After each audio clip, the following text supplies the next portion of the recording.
तुम्हारा मारने वाला वृंदावन में गोकुल में पल बढ़ रहा है। नारद ही ऐसे देवता है जो देवताओं में भी पूज्य है, राक्षसों में भी पूज्य है, किन्नर में भी पूज्य है, यक्ष में भी पूज्य है। हर जगह उनका आगमन है, हर जगह उनका सम्मान है। जाकर के कंस को प्रोत्साहित किया। अब कंस ने एक यज्ञ का आयोजन किया, धनुष यज्ञ। धनुष यज्ञ रामावतार में भी हुई है और कृष्णावतार में भी हुई है। और अक्रूर जी को भेजा, आ जाओ, और सवेरे सवेरे पहुंच करके मथुरा से वृंदावन से कृष्ण बलराम को लेकर के यज्ञ में आओ। अक्रूर जी पहुंचे। रात्रि में अक्रूर जी की मुलाकात मैया रेवती के मैया यशोदा से हुई। यशोदा को बहुत अक्रूर ने समझाया। जिस प्रकार से विश्वामित्र ने महाराज दशरथ को समझाया, लेकिन दशरथ के जीवन से पुत्र मोह का ज्ञान जब नहीं गया तो वशिष्ठ जी आए। तब वशिष्ठ बहुविधि समझाए। उसी प्रकार से अक्रूर जी ने कहा, मैया जिसको तुम अपना ब्रह्म कह रही हो, वह जिसको अपना तुम पुत्र कह रही हो, वह चराचर नियंता जगदाधार सर्वेश्वर सर्वांतरयामी प्राणधन श्री बालकृष्ण भगवान है, जो जगत के कल्याण के लिए आए हैं, जगत की रक्षा के लिए आए हैं, शत्रुओं के विनाश के लिए आए हैं, संतों के उत्थान के लिए आए हैं, गाय ब्राह्मण देवता और संत की रक्षा के लिए भगवान का अवतार हुआ है। विप्र धेनु सुर संत हित लीन मनुज अवतार। मैया यशोदा ने कहा कि प्रभु मैं आपकी बात को कैसे मान लूं?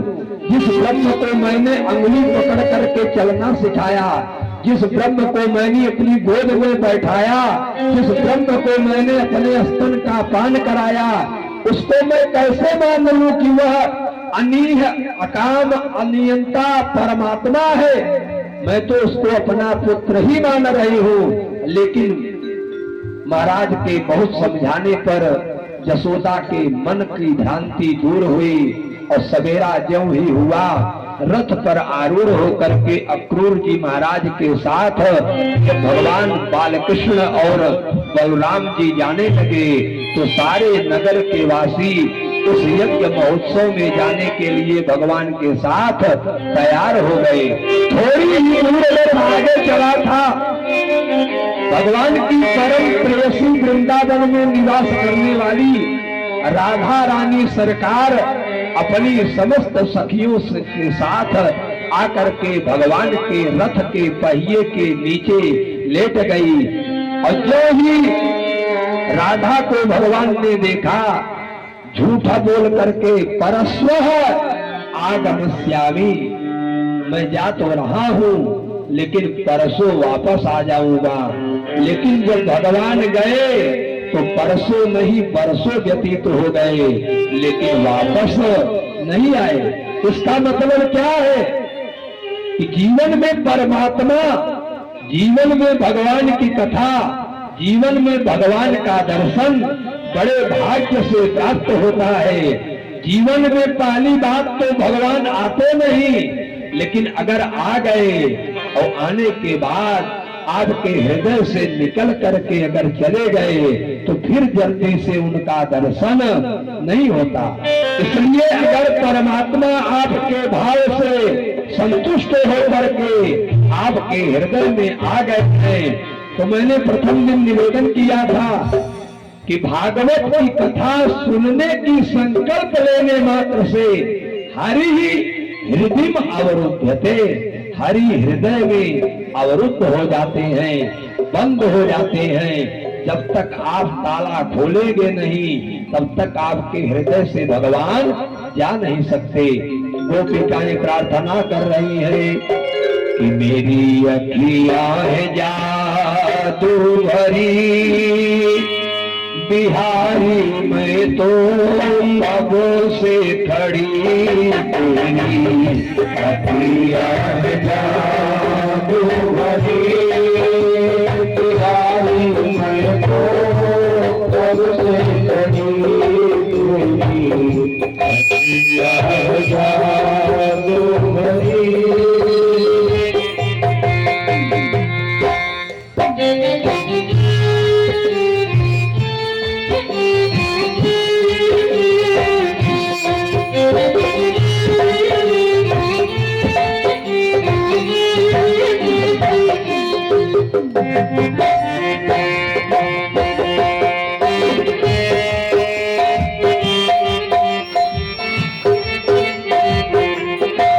तेरी अखियाँ है जादू भरी, तुम्हारी मैं तो कब से खड़ी। तेरी अखियाँ है जादू भरी, तुम्हारी मैं तो कब से खड़ी।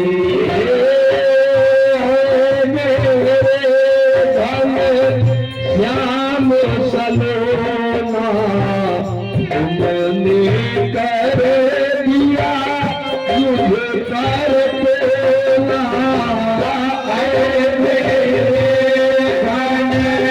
श्याम सलोना तुमने कर दिया मुझे कर देना।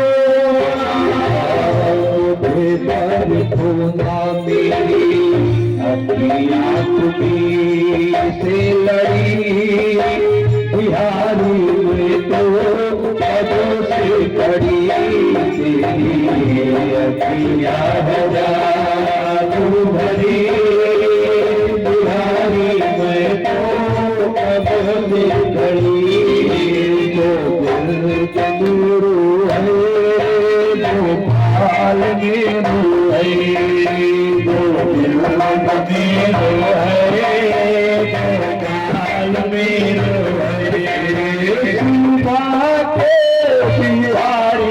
नंदलाल मीरू है, श्रीमा के बिहारी नंदलाल मीरू है।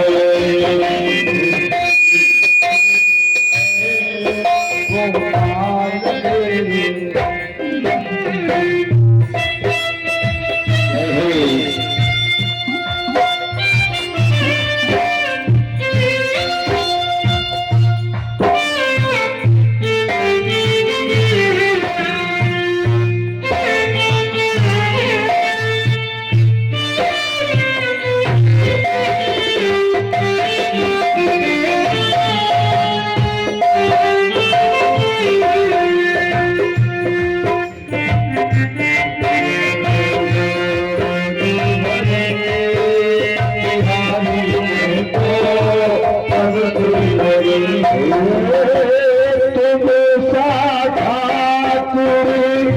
और न पाया, तुमसे ही मैंने नेह लगाया। तुम साधा और न पाया, तुमसे ही मैंने नेह लगाया। तुम साधा और न पाया, तुमसे ही मैंने नेह लगाया।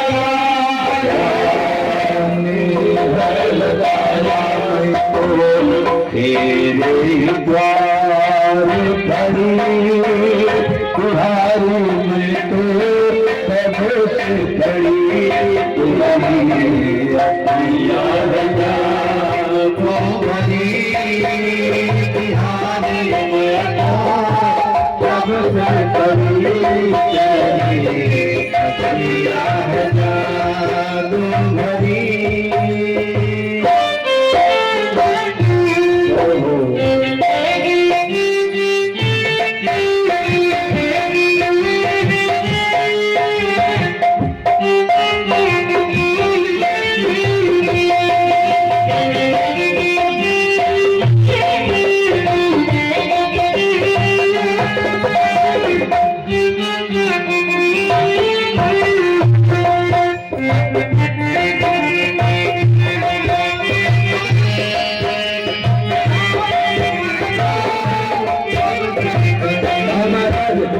गोपियों के इस भाव को वृंदावन के एक संत हुए स्वामी हरिदास जी महाराज, उन्होंने इस भाव को लिखा कि कृपा करे हरि दास के स्वामी, आगे बिहारी अंतर्यामी।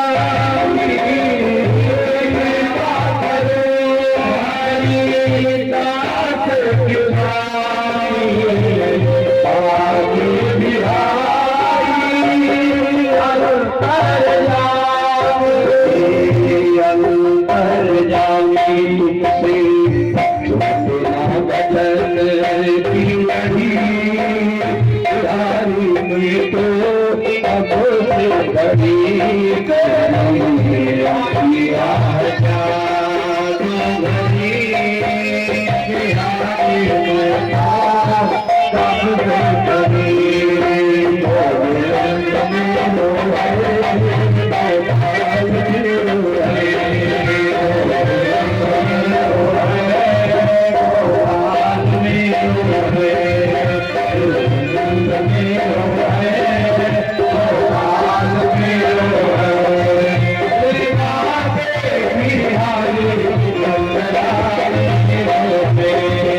भगवान ने राधा इत्यादि सखियों को बताया, परस्वः आगमस्यामि, परसों मैं वापस आ जाऊंगा। लेकिन भगवान गए, परसों व्यतीत हो गए, वापस नहीं आए। रथ पहुंच गया मथुरा में, और ही रथ पहुंचा तो 3 सुदामा हुए। एक भगवान के बाल सखा श्री दामा, और एक सुदामा नाम का